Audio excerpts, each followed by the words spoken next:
Welcome back to the channel, guys. If you're new here, I'm Joe. We've got a lot of subscribers from the reels we've been posting, shorts, whatever you want to call them. And so yeah, welcome to the channel. I'm Joe. Pokemon card business. It has definitely slowed down a little bit in the last month or so. I've been really relying on my locals, whether they just need last second Christmas gifts or they just need some Pokemon cards. The locals are really great. Like, if you're local and you're watching this, shout out to you. You're the best. You're what lets me keep doing this, to be honest. Mega Dream has been selling pretty well.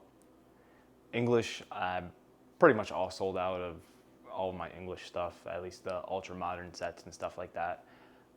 The couple sets that people don't care about, I just threw in my closet. You got Journey Together, Twilight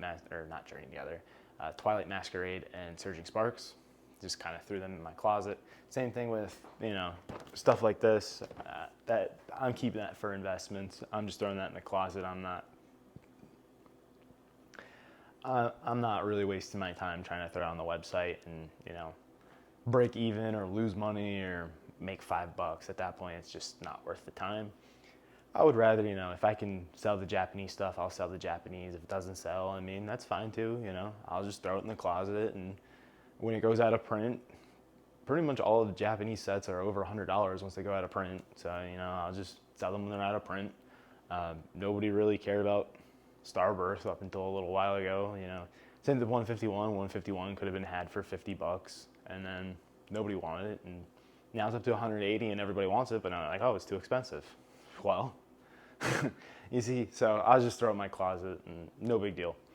But made a few website changes, messed around with the color scheme a little bit. Add to cart buttons, now red. Kind of goes better with the visuals of the website, I guess. Personally, I like it. It looks better.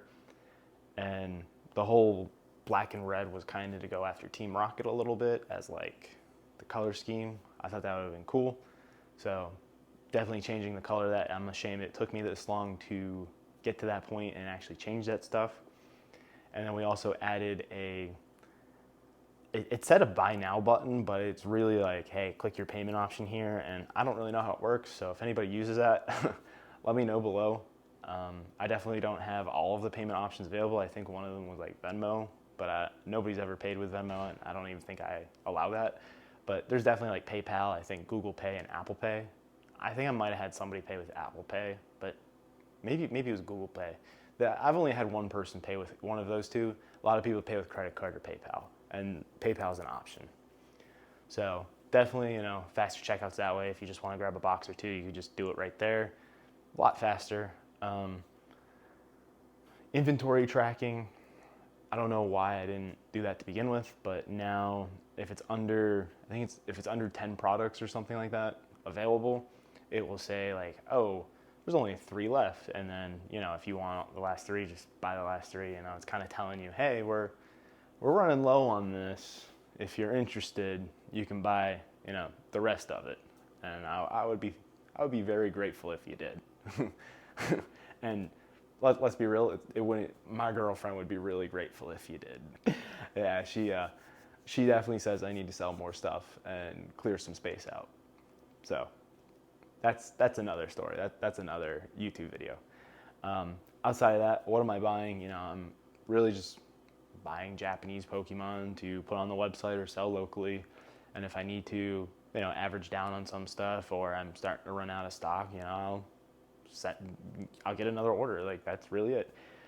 English stuff, I'll buy whatever ultra modern my plug can get me at decent prices, and I'll put that up on the website. And for the most part, I take my 10-15% profit. Sometimes English stuff I take a little higher, just because most of the time I'm okay with throwing it in my closet, because I know in a couple years it's fine.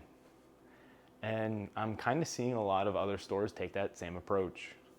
If it doesn't sell and I got it at a good price, fine, I'll just throw it in my closet. And in 5 years, when all these new people come back and like, oh, I was collecting at the time, but I ripped them all, or oh, I was collecting at the time, but I sold them all, or whatever, oh, I couldn't get them at that time. well, now you're back and now you can buy it from me again. And it'll be a lot more expensive. And yeah, I mean, that's the whole art of Pokemon investing, I guess. Not I guess, but that is the whole art of Pokemon investing. Not set it, throw it in the closet and forget about it. And then, in 3 years when I want to go through my stuff and see what I actually have, I find it, okay, I'll sell that now. That's usually what I end up doing. But I've definitely seen a lot more people going back to Sword and Shield, and if I didn't already have a lot of Sword and Shield stuff, probably would be doing the same. Sword and Shield really looks undervalued right now, especially like Chilling Reign, Astral Radiance, maybe Silver Tempest. Looking at set values and comparing stuff like that, they definitely look cheap.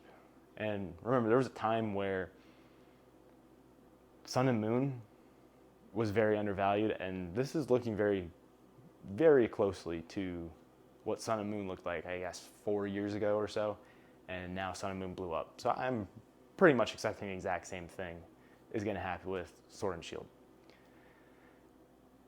My issue is I can't sink that much money into more stuff to sit in the closet, especially at that higher price point, $400 a booster box. I can't afford to get a large amount. So I have booster packs and I have ETBs and stuff stashed away for that stuff. And, I'm not putting that on the website because I don't want to. It's just not, it hasn't marinated enough yet. And when it marinates enough, then I will. I've actually sold a lot of Sword and Shield booster packs locally between shows and just local people, or I had a couple like Whatnot streamers. Obviously I didn't know they were Whatnot streamers until afterwards, but it makes sense. If you're buying 30 to 50 booster packs of Sword and Shield, you're either got expensive taste and you're ready to rip a crap ton and just get punched in the gut left and right, or you're a Whatnot streamer. I mean, let's be real here, or a TikTok streamer or whatever. So I already sold a lot of the booster packs that way. And like I said, Fusion Strike I think is very undervalued with loose packs. Honestly, I think a lot of the Sword and Shield booster packs are undervalued and they should be more expensive. Personally, I think Fusion Strike should be like $20 a pack. And that's where I'm going to be looking to offload probably the rest of those. I think Evolving Skies will get to $50 a pack in a couple years. I think it should be closer to that than it is already. But markets are unpredictable. They're usually priced wrong, and eventually people figure it out. And when those get to 50, I'll probably sell those as well. And so you can kind of get my idea, like between the store and Pokemon investing, they kind of go hand in hand. And like I said, there's a lot of other, you can call them PokeTubers, business owners who are basically doing the same thing. And that's why it kind of makes sense to me. Like, sure, I could use that money now, but I can't get anything, like I can't get English products, so it doesn't help me. How would it? If I have to pay market price for an ultra modern booster box or a hair below it, I can't sell it. I'm not going to make any money that way either. If I pay for market, I can't sell it for over market, so that doesn't help me either. So I might as well just throw it in my closet and let it marinate and then sell it for more at a better time. Like if I had distribution, that'd be different. If I had distribution and I needed to grow allocations and stuff like that, yeah, that 100% would make sense. It would make sense for me to sell all of that, get extra operating capital, and then, build allocations, buy all the junk, play the game essentially. But because I don't have that, I don't have distro, that's probably 5 years away. If I can even get it, it just makes sense to let it marinate and I'll sell it later. Next bull run when it's, doubled in value, it makes sense. So in reality, what am I doing? The same thing I've been doing. Buying Japanese, essentially flipping Japanese for a small profit margin, and then honestly growing the business that way, getting more customers that way, whatever little bit of English I can get at a decent price, flipping it, keep churning it that way. If it doesn't sell, it's going in the closet for investments. After that, letting what I already have marinate for a later date. I think that makes the most sense. If there's another strategy out there I haven't seen or heard or whatever, let me know in the comments below. And if you've made it this far, let me know why Anakin Skywalker is your favorite Star Wars character. I mean, the whole Skywalker arc is just fantastic. And watching it with other people who've never seen Star Wars, they like grow really fond and they like really like Anakin. And then he turns to the dark side and they're like, dang, like that. That's like that hurts right in the heart. That hurts. And so I think it's a really good story. I think, I just like Anakin a lot. I really like Anakin. There's a couple other people I really like. I really like Han Solo, just like the charisma, and Harrison Ford. But I would have to say probably Anakin. Let me know who you guys like the best out of Star Wars in the comments below. And on your way out, smash that subscribe button, drop me a like. Head on over to the website, maxpacks.com. Get yourself some sealed Japanese booster boxes. That's all I got for you guys, and I'll see you on the next video.